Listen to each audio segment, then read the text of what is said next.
नेपालको पूर्वी पहाड भोजपुर जिल्लाको एउटा रमणीय गाउँ माने भन्ज्याङको आमबोटे। यसै गाउँमा विक्रम सम्वत 2018 साल असार 5 गते बुबा रामबहादुर पाण्डे र आमा मिथिला पाण्डेकी सुपुत्रीका रूपमा विद्यादेवी भण्डारीको जन्म भयो। आमा मिथिलाका अनुसार आफ्नो 5 सन्तान मध्येकी जेठी छोरी उहाँ बाल्यकालदेखि नै अनुशासित, सहयोगी र निडर हुनुहुन्थ्यो। काठको फल्याकमाथि फिजाइएको माटोको मसिनो धुलोमा सिन्काले कोरेर हजुरबुबासँग कख लेख्न सिक्नु भएकी विद्यादेवी भण्डारीले औपचारिक शिक्षा भने गाउँकै बेहेरेश्वर प्राथमिक विद्यालयबाट पूरा गर्नुभयो। त्यसपछि डेरामा बसेर घरबाट केही टाढा हुल्के स्थित पञ्चकन्या मिडिल स्कुलमा निम्न माध्यमिक तहको अध्ययन गर्नुभयो भने माध्यमिक शिक्षा भोजपुरको सदरमुकाम स्थित विद्योदय व्यावसायिक माध्यमिक विद्यालयबाट पूरा गर्नुभयो। राजनैतिक चेतनाले ओतप्रोत देशको पूर्वी भाग भोजपुरमा रहेको उहाँको परिवार पनि राजनीतिसँग अछुतो थिएन। गाउँकै शिक्षित परिवार भनेर चिनिएको पाण्डे परिवार राजनैतिक रूपमा समेत सचेत थियो। हजुरबुबा गाउँकै कहलिएको समाजसेवी प्रधान पञ्च हुनुहुन्थ्यो। विद्यादेवी भण्डारी पनि कक्षा 8 मा अध्ययन गर्दा गर्दै कम्युनिस्ट राजनीतितर्फ आकर्षित हुनुभयो र पार्टी नेतृत्वको सम्पर्कमा पुग्नुभयो। एसएलसी दिने बेलासम्म त उहाँ सक्रिय राजनीतिमा सहभागी भइसक्नु भएको थियो। उहाँले विक्रम सम्वत 2036-37 सालमा भोजपुर बहुमुखी क्याम्पसबाट प्रवीणता प्रमाणपत्र तह उत्तीर्ण गर्नुभयो। त्यति बेला उहाँ प्रवीणता प्रमाणपत्र तह उत्तीर्ण गर्ने गाउँकै प्रथम महिला हुनुहुन्थ्यो। त्यसपछि स्नातक तह अध्ययनका लागि उहाँ विराटनगर स्थित महेन्द्र मोरङ आदर्श बहुमुखी क्याम्पसमा भर्ना हुनुभयो। विद्योदय व्यावसायिक माध्यमिक विद्यालयमा अध्ययन गर्दा नै अखिल नेपाल राष्ट्रिय स्वतन्त्र विद्यार्थी युनियन अनेरा सबिउमा आबद्ध हुनुभएकी विद्यादेवी भण्डारीले भोजपुर क्याम्पसमा अध्ययनरत रहँदा अनेरा सबिउको पूर्वाञ्चल क्षेत्रीय कमिटीको सदस्यका रूपमा विद्यार्थी आन्दोलनको नेतृत्व गर्नुभएको थियो। भोजपुरबाट विराटनगर झरेपछि उहाँले महेन्द्र मोरङ क्याम्पसमा राजनीतिक क्रियाकलापलाई अझै सशक्त रूपमा अगाडि बढाउनुभयो। विक्रम सम्वत 2040 सालमा सम्पन्न स्वतन्त्र विद्यार्थी युनियनको चुनावमा उहाँ कोषाध्यक्ष पदमा निर्वाचित भए पश्चात विद्यार्थी नेताका रूपमा अझ बढी सशक्त भूमिका खेल्नुभयो। विद्यादेवी भण्डारी विद्यार्थी राजनीतिमा सक्रिय रहँदा रहँदै भूमिगत रूपमा कम्युनिस्ट राजनीतिसँग समेत जोडिन पुग्नु भएको थियो। 2035 सालमा नेपाल कम्युनिस्ट पार्टी मालेको स्थापनासँगै त्यस पार्टीको युथ लिगमा आबद्ध भई उहाँ भूमिगत रूपमै सक्रिय हुनुभयो। विद्यार्थी र पार्टी राजनीतिसँगै विद्यादेवी भण्डारी महिला मुक्ति आन्दोलनमा समेत सक्रिय हुन थाल्नुभयो। 2037 सालमा तत्कालीन नेकपा मालेसँग आबद्ध महिला संघ अनेमा संघको सदस्य बन्नुभयो। अनेमा संघको सदस्य भएपछि महिला अधिकारका मुद्दाहरूलाई समेत उहाँले निकै महत्वका साथ उठाउन थाल्नुभयो। पार्टी कामकै सिलसिलामा विक्रम सम्वत 2035 सालमा उहाँको भेट जननेता मदन भण्डारीसँग भयो। उहाँको विवाह विक्रम सम्वत 2039 सालमा पार्टीको स्वीकृतिमा पार्टीकै नेता मदन भण्डारीसँग जनवादी शैलीमा सम्पन्न भयो। प्रगतिशील विचारधारा बोकेरै अगाडि बढ्ने दृढ संकल्पका साथ उहाँले गृहस्थी जीवनको सुरुवात गर्नुभयो। त्यति बेला तानाशाही निर्दलीय पञ्चायती व्यवस्थाले दलहरूमाथि लगाएको कडा प्रतिबन्ध र पञ्चायती व्यवस्थाका विरुद्ध उभिने नेता कार्यकर्ताहरूमाथि चरम दमन र धरपकडको परिस्थिति थियो। त्यस अवस्थामा नेपाल कम्युनिस्ट पार्टी मालेले पञ्चायती व्यवस्था विरुद्ध जनआन्दोलन र जनसंगठन निर्माणको कामलाई प्राथमिकता दिने कार्यनीति अवलम्बन गरेको थियो। तसर्थ जनतालाई पार्टी र जनसंगठनहरूमा आबद्ध गर्नका लागि त्यस ताका युवा नेता मदन भण्डारी भूमिगत जीवन बिताइरहनु भएको थियो, जसको कारण विवाह पश्चात उहाँहरूको वैवाहिक जीवन झनै चुनौतीपूर्ण र कठिन बनेको थियो। यस्तै पारिवारिक उतार चढाव र राजनैतिक यात्राकै क्रममा उहाँहरूका 2 छोरीहरू उषा किरण र निशा कुसुमको जन्म भयो। काखका छोरीहरूलाई च्याप्दै र आश्रयस्थलहरूमा राख्दै उहाँ प्रहरी र प्रशासनको आँखा छलेर पार्टीको काम र संगठन विस्तारमा सक्रिय भइ नै रहनुभयो। छोरीलाई कोक्रोमा बोकेर दिउँसो विद्यालय पढाउन जाने र राति पार्टीको काममा हिँड्ने साहस बटुली मोरङको नक्सलबारी स्थित जनता माध्यमिक विद्यालयमा 2043 सालदेखि 2046 सालसम्म उहाँ शिक्षण पेसामा आबद्ध रहनुभयो। त्यतिबेला शिक्षण पेसा उहाँका लागि जीविकोपार्जनको उपाय भन्दा पनि निरङ्कुश पञ्चायती व्यवस्थाको आँखामा छारो हाल्ने माध्यम बनेको थियो। देखावटी रूपमा शिक्षण पेसामा आबद्ध रहे तापनि उहाँको अन्तर्निहित उद्देश्य भने पार्टी संगठन विस्तार नै रहेको थियो। वनभोज वा अन्य विभिन्न बहानामा गाउँका महिला दिदीबहिनीहरूलाई भेला गरेर महिला जागरण र हकहितका बारेमा सुसूचित गराउँदै निरङ्कुश पञ्चायती व्यवस्थाका विरुद्धमा संगठित गर्ने काम गरिरहनुभयो। गाउँले महिला दिदीबहिनीहरूको हरेक सुख दुःखमा विद्यामी सदैव अग्रपंक्तिमा उभिनुभयो।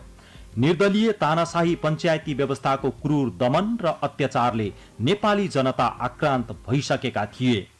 विश्व परिवेश र राजनैतिक जागरणसँगै नेपालमा पनि पञ्चायती व्यवस्थाका विरुद्ध भित्रभित्रै आवाजहरू उठ्न थालिसकेका थिए।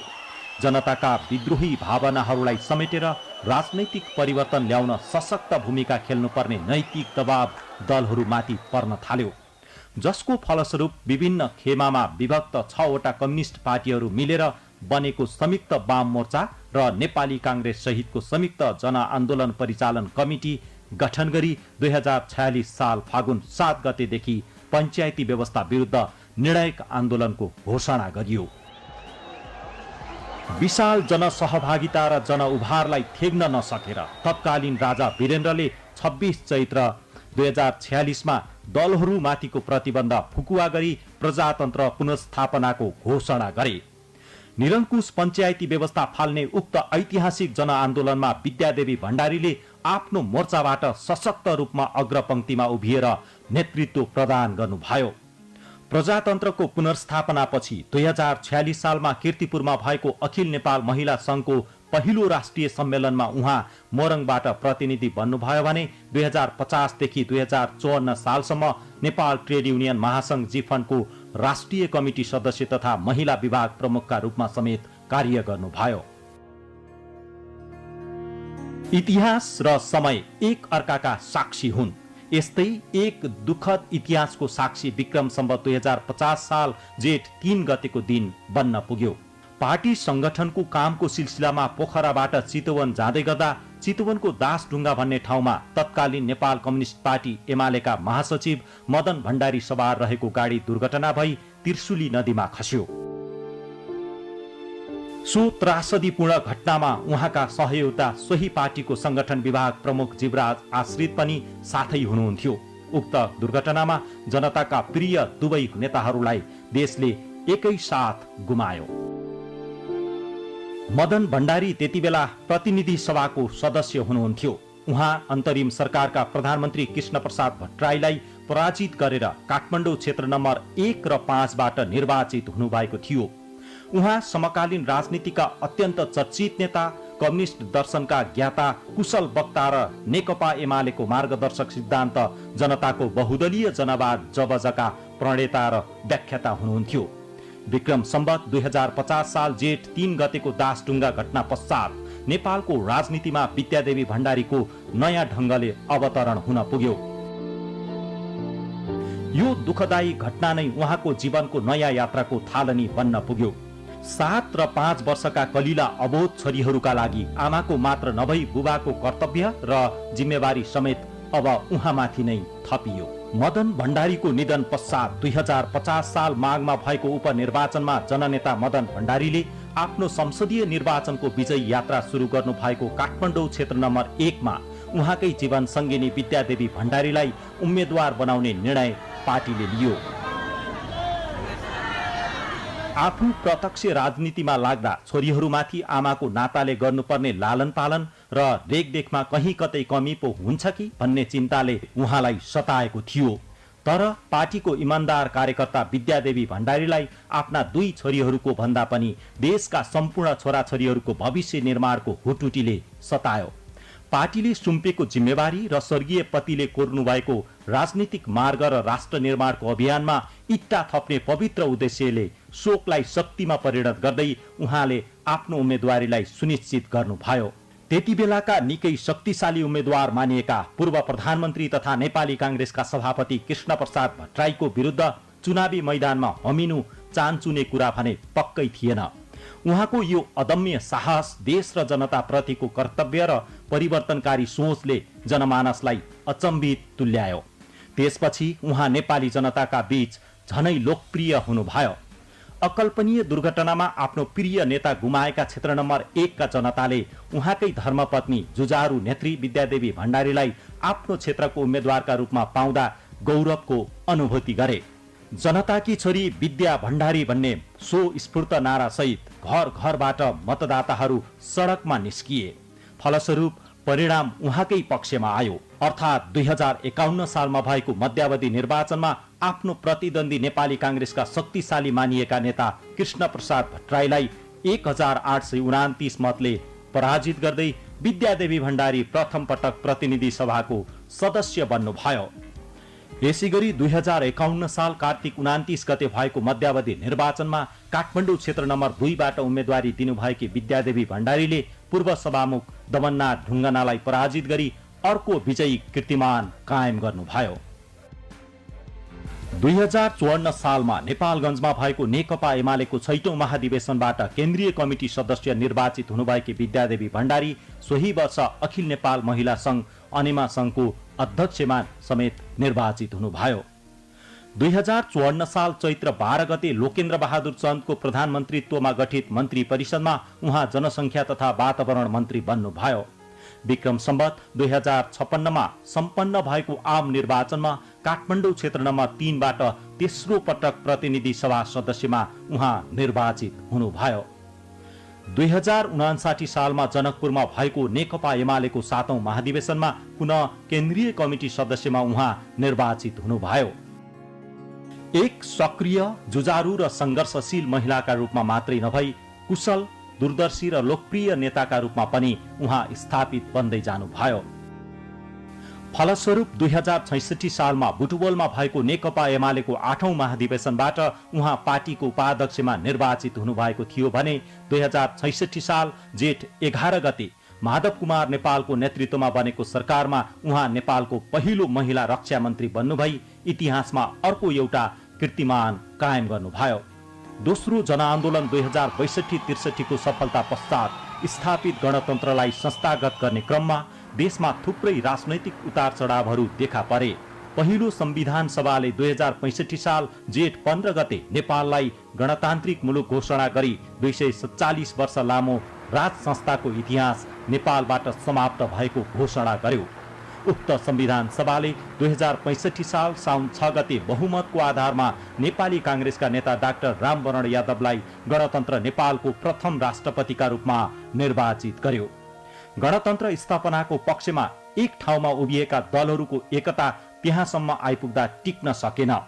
फलस्वरूप संविधान जारी गर्न नसकी 2069 साल जेठ 14 गते पहिलो संविधान सभा विघटन भयो। अन्तरिम मन्त्री परिषदका अध्यक्ष खिलराज रेग्मी नेतृत्वको सरकारले 2070 साल मंसिर 4 गते दोस्रो संविधान सभा निर्वाचनको मिति घोषणा गर्यो। दोस्रो संविधान सभामा विद्यादेवी भण्डारी समानुपातिक तर्फबाट सभासद चुनिनु भयो। संविधान निर्माणताका संविधान सभामा उहाँले अग्रणी भूमिका खेल्नुभयो। संविधान सभा सदस्यको हैसियतमा महिला अधिकार र समानताको पक्षमा उहाँ निरन्तर संघर्षरत रहनुभयो। लैंगिक समानता, महिला शिक्षा, समान ज्याला र महिला हिंसा न्यूनीकरणका विषयमा उहाँले संसदमा विशेष प्रस्ताव नै प्रस्तुत गर्नुभयो। त्यसैको जगमा टेकेर नेपालमा आमाको नामबाट पनि नागरिकता पाउने संवैधानिक व्यवस्था भइसकेको छ। राजनीति र सरकारी सेवामा महिलाको सहभागिता न्यूनतम 33% हुनै पर्ने कुरालाई सुनिश्चित गर्ने सन्दर्भमा पनि उहाँको भूमिका अग्रणी रह्यो। विद्यादेवी भण्डारी नेपालको वामपन्थी आन्दोलन, लोकतान्त्रिक आन्दोलन सँगै लैंगिक समानताको आन्दोलनमा समेत अग्रपंक्तिमा रहनुभयो। संविधान सभाबाट जारी भएको नेपालको संविधान 2072 मा सरकारी सेवा र राजनीतिक प्रतिनिधित्वमा महिला सहभागिता 33% रहने व्यवस्थाका लागि उहाँले गर्नुभएको संघर्षपूर्ण नेतृत्व अविस्मरणीय रहेको छ। 2071 सालमा काठमाडौँमा सम्पन्न नेकपा एमालेको 9औं महाधिवेशनबाट पनि विद्यादेवी भण्डारी पार्टीको स्थायी कमिटी सहित पुनः उपाध्यक्षमा निर्वाचित हुनुभयो। दोस्रो संविधान सभाले 2073 साल असोज 3 गते गणतन्त्र नेपालको संविधान जारी गर्यो। आज मिति 2072 साल असोज 3 गतेदेखि प्रारम्भ भएको नेपाली जनता समक्ष घोषणा गर्दछु। संविधान जारी गर्ने समयमा देशका 3 ठूला राजनीतिक दलहरूले देखाएको राजनैतिक एकता, राष्ट्रिय मेलमिलाप र सहयात्रा प्रधानमन्त्रीको निर्वाचनमा आएर भङ्ग भएसँगै नेकपा एमालेले आफ्नो दलको तर्फबाट राष्ट्रपतिको उम्मेदवारी दिनुपर्ने अवस्था सिर्जना हुन पुग्यो। पार्टीभित्र राष्ट्रपतिका लागि उहाँको नाम चर्चामा आयो। पार्टीको कार्यकारी भूमिकामा रहेर सक्रिय राजनीति गर्ने चाहना राख्नुभएकी विद्यादेवी भण्डारी आफ्नो चाहना विपरीत दलीय राजनीति भन्दा माथि उठेर समग्र राष्ट्रको सर्वोपरि हितका लागि देशकै अभिभावकत्व ग्रहण गर्न अग्रसर हुनुभयो। 2072 साल कार्तिक 11 गतेका दिन सम्पूर्ण नेपालीहरूले गर्व गर्नुपर्ने गौरवशाली दिन बन्न पुग्यो।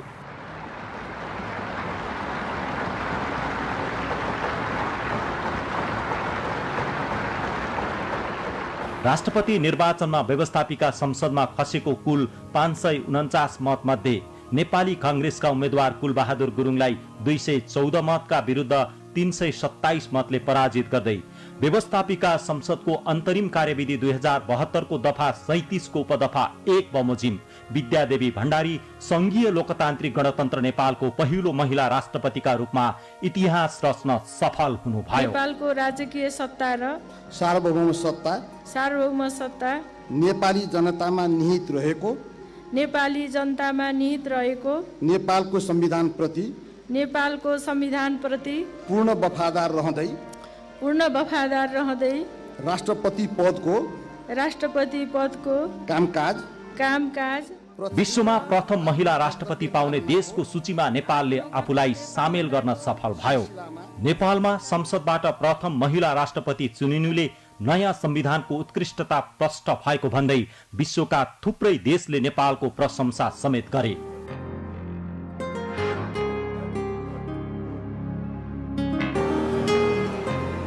पूर्वी पहाडी जिल्ला भोजपुरको एउटा सामान्य किसान परिवारमा जन्मिनु भएकी विद्यादेवी भण्डारी देशकै सर्वोच्च पदमा आसीन हुनु उहाँको लगन, दृढ इच्छाशक्ति र निष्ठाको अविरल राजनैतिक यात्राको प्रतिफल थियो। समयले उहाँलाई मुलुकको अभिभावक बनाएको छ। राष्ट्रको एकता, भौगोलिक अखण्डता, स्वाभिमान र स्वाधीनताको रक्षा गर्ने सर्वोच्च पदमा आसीन गराएको छ। अत्यन्तै सफल र विवाद रहित ढंगले आफ्नो प्रथम कार्यकाल सफलतापूर्वक सम्पन्न गर्नुभएकी सम्माननीय राष्ट्रपति विद्यादेवी भण्डारीलाई 2074 साल फागुन 29 गते भएको राष्ट्रपति निर्वाचनका लागि तत्कालीन नेकपा एमाले र नेकपा माओवादी केन्द्रको गठबन्धनले उम्मेद्वारका रूपमा अगाडि सार्यो। संघीय समाजवादी फोरम, राष्ट्रिय जनता पार्टी नेपाल, राष्ट्रिय जनमोर्चा तथा राष्ट्रिय प्रजातन्त्र पार्टी सहितका दलहरूले उहाँको उम्मेदवारीमा समर्थन जनाए।